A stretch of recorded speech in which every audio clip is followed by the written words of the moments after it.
Good morning, students. Today we are discuss our topic of mole concept and molar mass. Mole concept and molar mass. Mole concept and molar mass. तो देखो ये topic अपने इसका कुछ part जो था वो जनरल इंट्रोडक्शन ऑफ केमिस्ट्री जब चल रही थी तब अपन ने डिस्कस कर लिया, but this is very important topic. ये जो टॉपिक है ये इनऑर्गेनिक, ऑर्गेनिक और फिजिकल तीनों जगह यूज होता है। तो देखो अगर मैं बात करता हूँ कि जो मोल है उसका आइडिया क्यों यूज किया गया, तो देखो इसके लिए अपने बात करते हैं कि मोल कंसेप्ट जो है उसको अगर मैं लिखना चाहूँ कि मोल कंसेप्ट से पहले अपने मोल की डेफिनेशन लिखते हैं, और उससे पहले मैं आपको बताता हूँ कि मोल जो इसका आइडिया है उसको यूज करने के लिए, और वो यूज क्यों किया गया, वो यूज इसलिए किया गया क्योंकि जब एक बहुत ही इसको माइक्रोस्कोपिक लेवल पे चेक करना होता है, किसी भी कोई भी एलिमेंट है, या अगर मैं बात करूँ कोई पार्टिकल है, कोई पार्टिकल है या एटम है या मॉलिक्यूल है,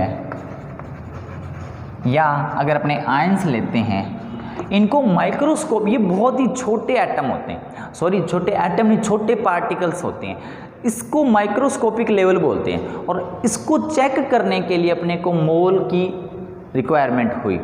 अब अपने बात करते हैं कि मोल जो है, सबसे पहले उसके डेफिनेशन की बात करते हैं। तो इसकी अगर मैं डेफिनेशन लिखूं तो देखो इसकी डेफिनेशन क्या लिखेंगे अपने,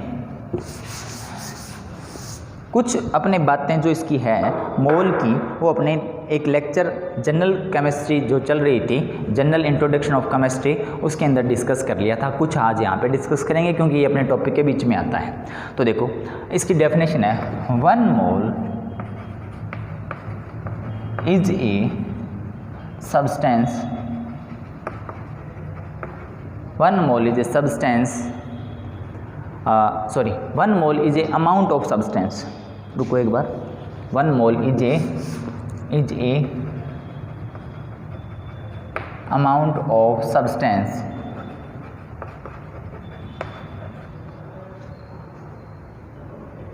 that contains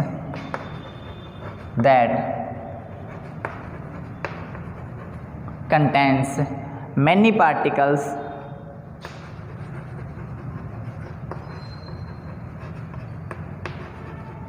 तो देखो यहाँ तक क्या हुआ, one mole is a amount of substance that contain many particles,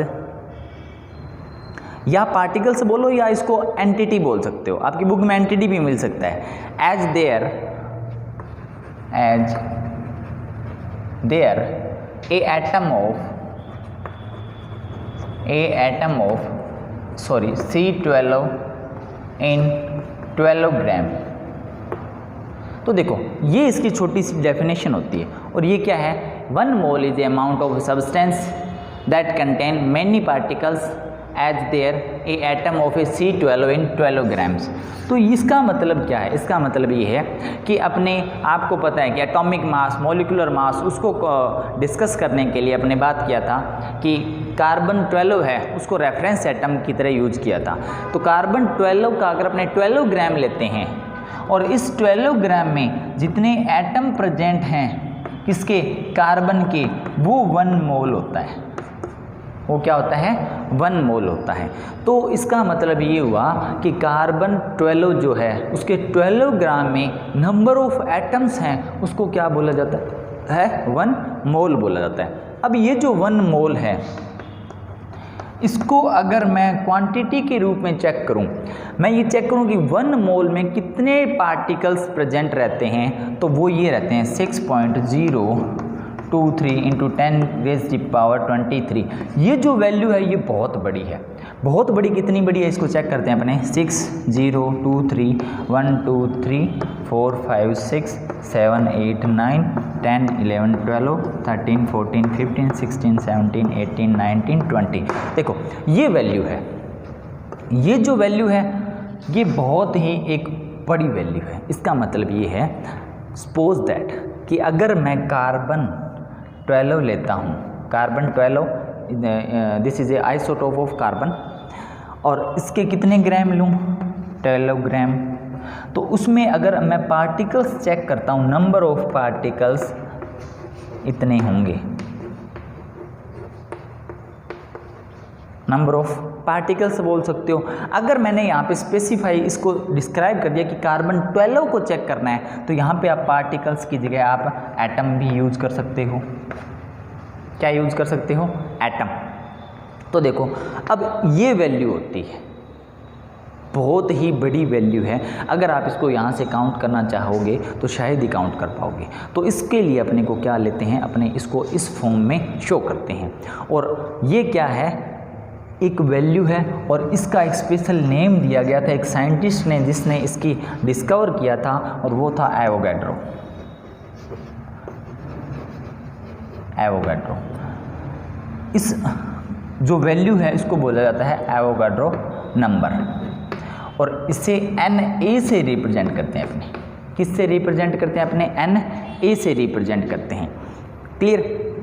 तो ये जो वैल्यू है इसी को क्या अपने बोल सकते हैं, 1 मोल बोल सकते हैं। और 1 मोल्स एग्जैक्ट है क्या, 1 मोल्स हैं कि जो भी एटम हो, मॉलिक्यूल्स हो, या आयंस हो, या कोई भी पार्टिकल्स हो, उसकी काउंटिंग चेक करने के लिए कभी 1 मोल, या अगर अपने को कुछ ऐसे उसकी क्वांटिटी दे दी जाए किसी भी सब्सटेंस की, इसका कितना मोल प्रेजेंट है, तो अपने क्या करेंगे, जैसे आपसे ये पूछा जाए, अगर अपने बात करते हैं, आपसे ये पूछा जाए कि 1 मोल कार्बन, हाइड्रोजन, कुछ भी पूछ लिया जाए, तो आपको उसका मोलर मास या उसका एटॉमिक मास पता होना चाहिए। उसका क्या पता होना चाहिए, मोलर मास या एटॉमिक मास अपने को जब पता होगा। जैसे अपनी बात करते हैं, एग्जांपल लेते हैं, आपको ये कहा जाए कि जो कार्बन है उसका मोलर मास, उसका एटॉमिक मास कितना होता है, कार्बन का एटॉमिक मास होता है 12। कितना होता है, 12। अगर मैं इसको 12 ग्राम में डिनोट करता हूँ, किससे डिनोट करता हूँ, 12 ग्राम में, तो this value is 1 mole. This is 1 मोल। तो अगर आपसे ये पूछा, ये है इसका एटॉमिक वेट, वेट है ये एटॉमिक वेट। अब कुछ भी हो, कोई सा भी एग्जांपल ले लो, अगर आपको ऑक्सीजन पूछा जाए तो ऑक्सीजन के 1 एटम का एटॉमिक वेट होता है 16, और 16 को मैं किस में कन्वर्ट कर दूं, ग्राम में डिनोट करता हूं, तो वो वैल्यू भी क्या होती है, 1 मोल। क्लियर। अब देखो कुछ भी एग्जांपल ले सकते हो, जैसे अपनी बात करते हैं हाइड्रोजन की। हाइड्रोजन का जो एटॉमिक वेट होता है वो होता है 1, और अगर मैं ये डिनोट करूँ 1 ग्राम, तो भी वो क्या होगा, 1 मोल होगा। अब मैं एग्जांपल लेता हूँ, जैसे आपका H2O अपना एक कोई मॉलिक्यूल है। अब ये मॉलिक्यूल आ गया तो अपने इसका मॉलिक्यूलर वेट डिनोट करेंगे, और मॉलिक्यूलर वेट होता है इसका 18, और 18 ग्राम अगर मैं वाटर ले लूँ, पानी आप जानते हो, वाटर उसकी क्वांटिटी मैं कितनी ले लूँ, 18 ग्राम ले लूँ, तो वो किसके इक्वल होगा, 1 मोल के इक्वल होगा। और एग्जांपल देखते हैं अपने, अगर मैं बात करता हूँ NaCl की, तो जो NaCl है उसका ये भी एक जो अपने बात किया था, ये फॉर्मूला मास निकालते हैं अपने इसका। क्यों, क्योंकि अपने लास्ट लेक्चर में डिस्कस किया था कि NaCl जो होता है वो एक आयनिक कंपाउंड है। तो आयनिक कंपाउंड के लिए अपने को क्या चाहिए, फॉर्मूला मास चाहिए। फॉर्मूला मास आता है इसका 58.5। अब तक आपको याद हो गया होगा। तो अगर मैं NaCl को 58.5 ग्राम ले लेता हूँ, वो भी क्या है, 1 मोल है। अब आप NaCl जानते हो, NaCl क्या होता है, सॉल्ट मतलब अपने घर पे यूज करते हैं नमक, ठीक है। तो अगर मैं सॉल्ट जो होता है उसको कितना लूँ, उसको कैलकुलेट करके वेट बैलेंस से मैं इसको ले लिया 58.5 ग्राम, तो वो क्या होगा, 1 मोल होगा। तो देखो मोल जहाँ पे भी आपका क्वेश्चन आए तो आपने साथ में क्या डिनोट करना होगा, ग्राम। अगर आप ग्राम नहीं यूज करते तो वो या क्या हो जाएगा, एटॉमिक वेट, या क्या मिल जाएगा, मॉलिक्यूलर वेट। तो अगर आपका क्वेश्चन आए, जैसे ये क्वेश्चन आ गया आपको कि what is the 1 mole of NaCl, तो आप 58.5 अगर लिख दोगे तो दिस इज़ रॉन्ग। क्यों? क्योंकि 58.5 तो NaCl का मोलिकुलर वेट होता है। क्या होता है? Molecular weight. इस वेट को अपने किस में चेंज कर दें? अगर ग्राम में चेंज कर देते हैं। अब अपने ने यहाँ पर जो वेट लिखे हैं ना, वो आता है मोलर मास। ये सब क्या है? Molar mass. मतलब क्या हुआ कि 1 मोल कोई भी सब्सटेंस हो, उसमें उसका जो मोलर मास होगा वो किसके इक्वल होगा? वो होगा मोलिकुलर वेट या एटॉमिक वेट के इक्वल। तो देखो मोलर मास यहाँ पे अपने को एक नया मास मिला, और पहले अपनों ने अभी तक इससे पहले अपने डिस्कस कर चुके थे कौन कौन से मास? एटॉमिक मास, और कौन सा मास डिस्कस किया था? मोलिकुलर मास, और कौन सा मास डिस्कस किया था? फॉर्मूला मास, और ग्राम मोलिकुलर मास या ग्राम एटॉमिक मास। और यहाँ पर नई टर्म आ गई अपने को, क्या मिला? Molar mass. तो मोलर मास क्या होता है? कोई भी जो सब्सटेंस हो उसमें अगर 1 मोल की जितनी वैल्यू होगी उसी को अपने क्या बोल सकते हैं? मोलर मास बोल सकते हैं। अगर मैं आपको मोलर मास की डेफिनेशन बताना चाहूँ तो मोलर मास की डेफिनेशन अगर अपने लिखना चाहें तो क्या होगा? डेफिनेशन लिखते हैं अपने मोलर मास की। मोलर मास, देखो mass of 1 mole, mass of substance लिखते हैं, mass of 1 mole of a substance, mass of क्या? 1 मोल ऑफ ए सब्सटेंस। अब किस में लेना है इसको? 1 मोल सब्सटेंस जो था वो किस में लेना है? Substance in A gram is called molar mass, is called molar mass. तो ये जो छोटा सा टॉपिक था, और अभी तक अपने जितने टॉपिक डिस्कस किए हैं या जितने लेक्चर अपनों ने स्टडी किए हैं उसमें इस टॉपिक को सेकंड टाइम अपने डिस्कस कर रहे हैं। कुछ नई बात मिली अपने को और कुछ पुराने कंसेप्ट जो अपने पढ़ चुके थे वही हैं। तो देखो ये जो टॉपिक है ये आपको अच्छे से आना चाहिए, और मोल को आप कभी नहीं भूलोगे। इसको ऐसे इस तरह पढ़ो आप कि मोल अपने को हमेशा याद रहे। Thank you.